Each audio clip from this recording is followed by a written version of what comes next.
नबी तलकीन करे, जेके की न घुरे सो की न वरे, तोड़े वोस नबी तलकीन करे।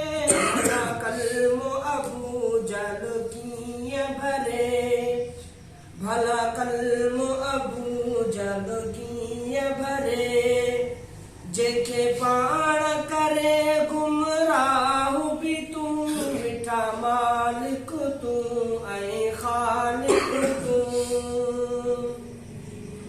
तोखे कान न कहिजे इबादत जी, न कसो मुसलात सखावत जी।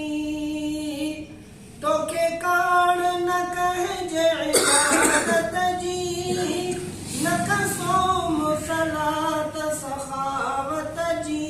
वठे पुछड़ो राह हिदायत जी, वठे पुछड़ो राह हिदायत जी। न सोहे त कजी जे निगाह भी तूं, मिठा मालिक तूं ऐं ख़ालिक तूं। माबूद भी तूं, अल्लाह भी तूं, मोहताज पैगंबर पीर सभई। आही बारी बेपरवाह भी तूं, मिठा मालिक तूं ऐं ख़ालिक तूं।